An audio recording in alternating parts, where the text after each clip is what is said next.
Olá, tudo bem? Hoje eu estou aqui para falar com vocês sobre os presidenciáveis. E a proposta desse vídeo é revelar quem vai ganhar as eleições presidenciais de 2022. No ano que vem, em outubro, teremos eleições presidenciais e eu vou apresentar aqui o perfil desses pré-candidatos e apresentar três dimensões políticas nas quais eles podem ser avaliados. E aí você vai decidir qual deles tem mais chances. Eu, pessoalmente, acredito que pelo menos três deles têm mais chances do que os outros, mas isso vai depender de uma série de fatores.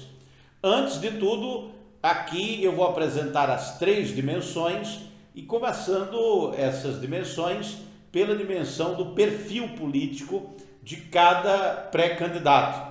Depois, apresentando as pesquisas, as mais recentes pesquisas de opinião que foram feitas para saber a intenção de voto dos eleitores nesses presidenciáveis. E, por fim, apresentando a popularidade digital, o índice de popularidade digital desses pré-candidatos. Acompanhe comigo essa análise política exclusiva aqui no meu canal no YouTube. Então nós vamos agora examinar as três dimensões políticas pelas quais os candidatos presidenciáveis precisam passar caso queiram chegar com condições de competitividade ao período propriamente dito eleitoral. Começamos aqui com a análise do perfil. O primeiro perfil aqui é do senador Alessandro Vieira. O senador Alessandro Vieira é do partido Cidadania de Sergipe. Ele não era muito conhecido, mas começou a ficar conhecido agora durante a CPI, a Comissão Parlamentar de Inquérito do Senado Federal. A sua atuação fez com que ele começasse a ser cogitado pelo partido como um presidenciável. Entretanto, não se sabe se o Cidadania vai mesmo bancar a candidatura de Alessandro Vieira ou se está lançando Alessandro Vieira para apresentá-lo numa chapa mais competitiva como vice, como outros partidos também estão fazendo. Aqui o presidente que está sendo submetido, ou que vai ser submetido no ano que vem, há um plebiscito, porque a reeleição é um plebiscito. O presidente que concorre, ele concorre com a vantagem muito grande, com todo o executivo à sua disposição. E isso, evidentemente, faz uma diferença. O Bolsonaro está usando, por exemplo, o Auxílio Brasil como uma plataforma de lançamento da reeleição. Isso ficou bem claro, inclusive, ficou claríssimo durante a sua filiação ao Partido Liberal. Lá na filiação, no ato de filiação, o partido fez um outdoor gigante e colocou lá que ele era o presidente que faz o maior programa social do mundo, agora é do PL. Partido Liberal de Valdemar da Costa Neto, que é o presidente do partido. Vale lembrar, o Valdemar da Costa Neto, ele foi preso, condenado pelo Supremo Tribunal Federal no caso do Mensalão. E está aí o presidente que é candidato à reeleição, Jair Messias Bolsonaro, que elegeu-se pelo PSL e agora está no PL, depois de passar um período significativo sem nenhum partido político. Agora, como ele precisa de um partido para concorrer, ninguém pode concorrer às eleições no Brasil sem um partido político, então o Bolsonaro escolheu o Partido Liberal. Entre os partidos que Bolsonaro tinha à disposição, o Partido Liberal acabou sendo a principal opção ou a única opção dentro das circunstâncias. E mesmo com algumas contradições, o Bolsonaro agora é do PL, muito provavelmente se candidatará por este partido. Eu digo muito provavelmente porque ele pode mudar daqui para o final do ano, mas se não mudar, e aí não pode mudar mais. O Jair Messias Bolsonaro concorre com grandes chances, com significativas chances de ser reeleito. Primeiro, porque ele tem o executivo na mão, o legislativo também tem aprovado uma série de reformas importantes, inclusive reformas constitucionais, tem conseguido maioria na Câmara e no Senado para evitar qualquer interrupção do seu mandato e tem agido de forma a conseguir aprovar alguns projetos que são significativos e importantes quando se fala de reeleição, como é o caso da PEC dos precatórios, que vai abrindo espaço no orçamento, na lei orçamentária, para que o governo tenha, digamos assim, condições de distribuir dinheiro. A ideia inicial era distribuir o dinheiro com o dinheiro do governo, com o Auxílio Brasil, com o fim do Bolsa Família, agora com o Auxílio Brasil, e entre os parlamentares através das emendas secretas de relator do orçamento. Parece que o orçamento secreto vai ser interrompido, mas a ideia do Auxílio Brasil permanece e também a ideia da rolagem dos precatórios. Então, Jair Bolsonaro é um competidor muito importante nesse cenário e tem amplas condições de vencer. Aqui o Ciro Gomes. O Ciro Gomes, ele é do PDT e vai concorrer à presidência mais uma vez, já concorreu outras vezes. O Ciro Gomes estava indo bem aí nas pesquisas, mas ele acaba de ser ultrapassado por um novo concorrente. Daqui a pouco a gente vai falar dele, que é o Sérgio Moro.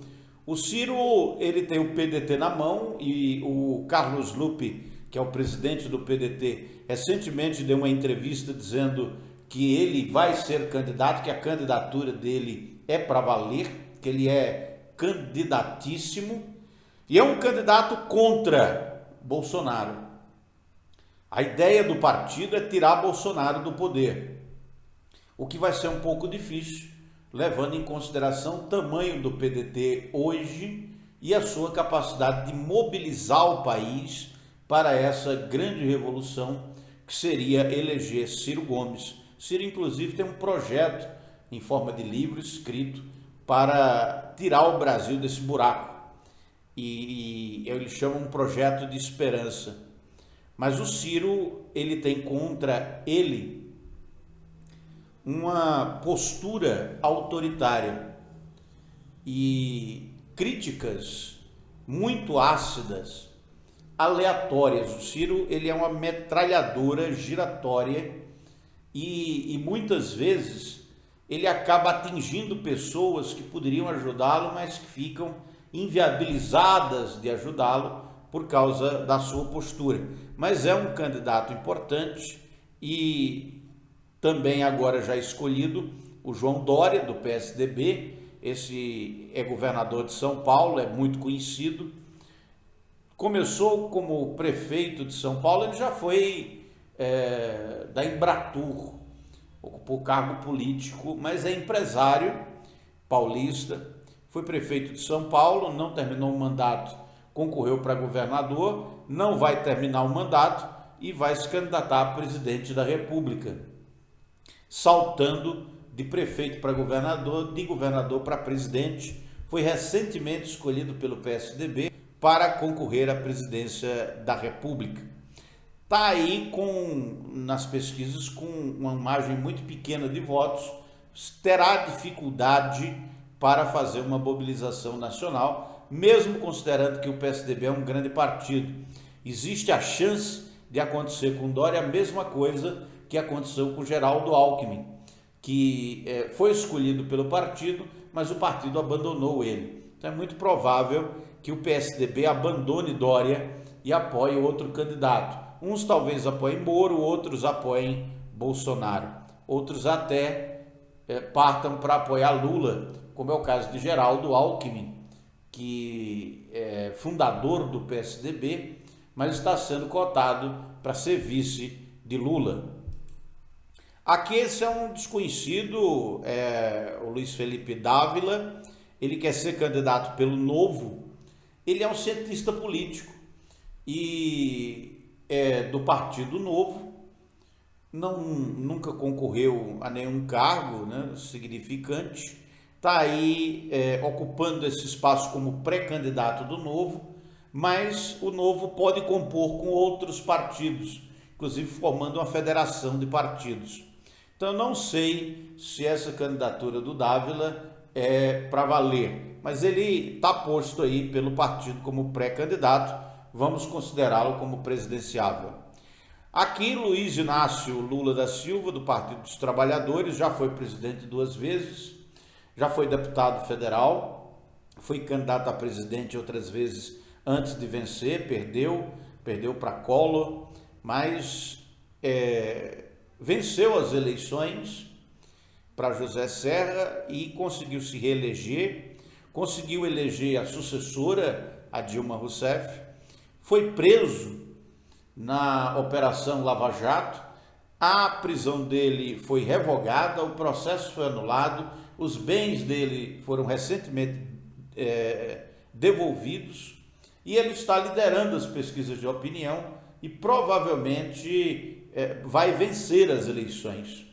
Com certeza, uma coisa ninguém pode olvidar, é que Lula estará no segundo turno em qualquer cenário, a não ser que ocorra um grande acidente, uma tragédia, mas no caminhar normal das coisas, ele será candidato e estará no segundo turno, não se sabe com quem. Aqui, esse é Rodrigo Pacheco, ele é do PSD e é presidente do Congresso Nacional. O PSD lançou o nome dele, o Kassab, que é presidente do partido, lançou o nome dele, mas ninguém sabe se ele vai ser candidato mesmo. Talvez o PSD componha com outro partido, coligue-se com outro partido, e o nome do Rodrigo Pacheco está sendo apresentado aí apenas para, digamos assim, uma reserva de mercado política, né, de mercado político. Os partidos que não lançam candidatos terminam esquecidos do eleitor e quando vão negociar uma composição, como não tinham candidato, ficam mais fragilizados. Portanto, todos estão lançando suas candidaturas para ver em que vai dar. Afinal de contas, esses partidos precisam eleger deputados e senadores, que também serão candidatos na eleição presidenciável, e esses candidatos a deputado e a senador precisam de um palanque para poder falar, precisam de projeção partidária para existir. O Rodrigo Pacheco está sendo lançado, ele pode ou não ser candidato, se for, não tem nada a perder, porque é senador da República, ainda tem mais 4 anos de mandato, está garantido aí, então será um candidato sem nada a perder, ou não será candidato, ou talvez seja candidato a vice. Sérgio Moro, até um dia desse não era candidato, mas agora ele filiou-se ao Podemos, e o Podemos está negociando aí com outros partidos, inclusive com a União Brasil, porque logo depois do lançamento da candidatura de Sérgio Moro, ele teve um momento significativo de apreciação nas pesquisas de opinião pública, como eu vou mostrar daqui a pouco. Então, ele aparece muito bem, aparece na frente de Ciro Gomes.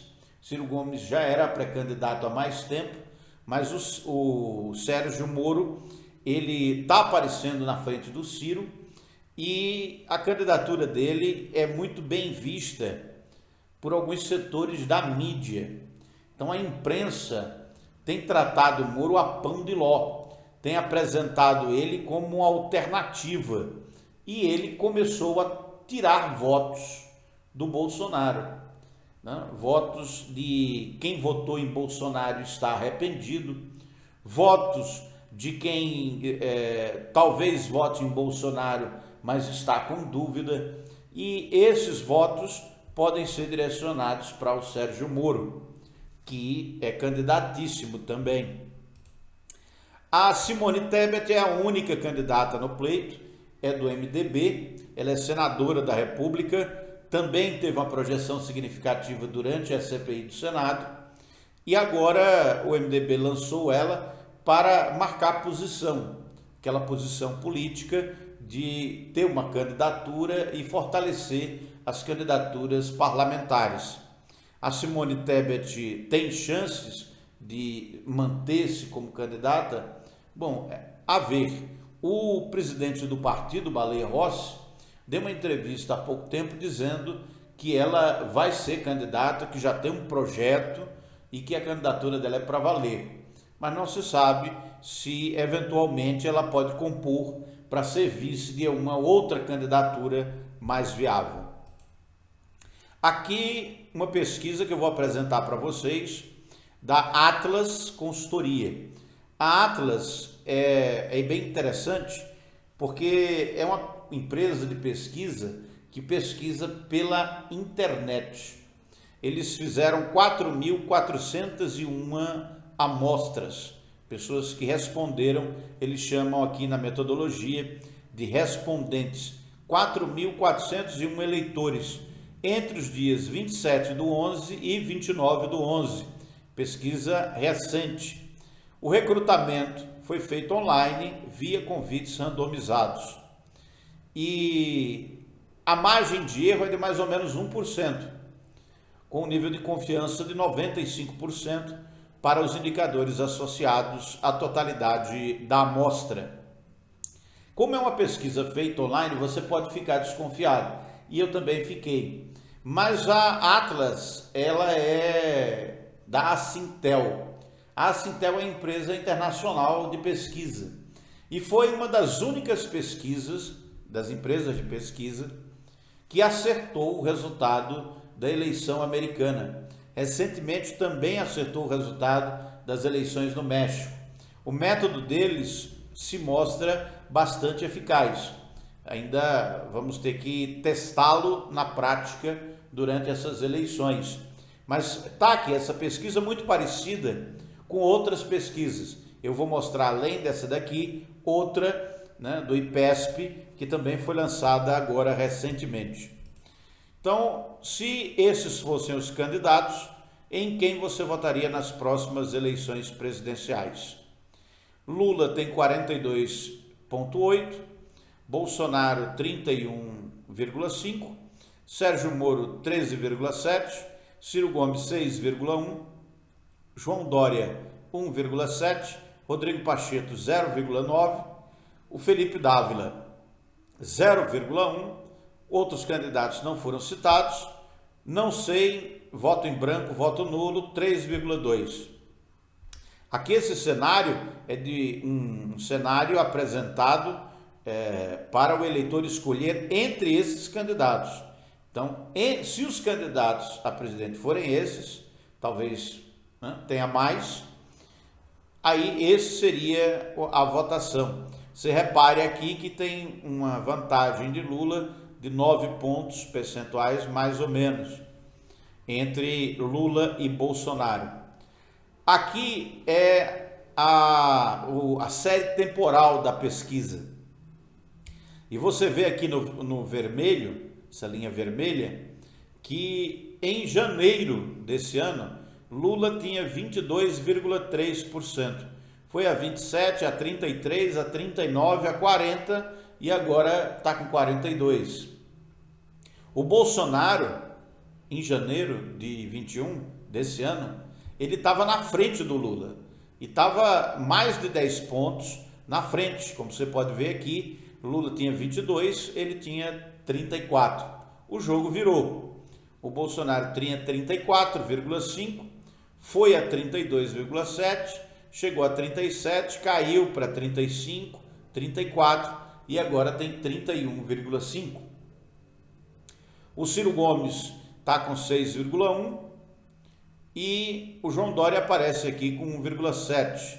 A novidade é o Sérgio Moro, que aparece aqui com 13,7, tirando votos, né, porque esses votos de Bolsonaro estão indo para algum lugar, né? Bolsonaro caindo e o Moro aparecendo aqui como um herdeiro, possível herdeiro desses votos. Aqui a pergunta em outro cenário mais reduzido, só com 4 candidatos. A diferença entre Lula e Bolsonaro não se altera muito, aumenta um pouco a diferença para Lula. Sérgio Moro tem 14,7, Ciro 6,6 e 3,2 daqueles que não votam. Aqui todos os cenários de segundo turno, né? Lula com certeza está no segundo turno. Nos cenários com segundo turno, Lula vence todos os candidatos. O mais competitivo é Jair Bolsonaro, que tem 36, Lula 50, a diferença de 14,5 na frente para Lula no segundo turno.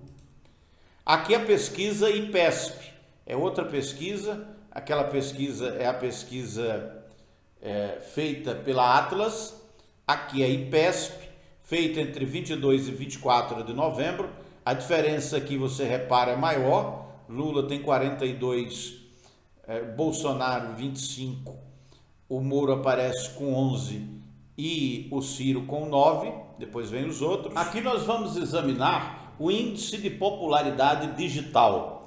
O índice de popularidade digital da presidência foi divulgado recentemente pela Folha de São Paulo e pela Quaest Consultoria.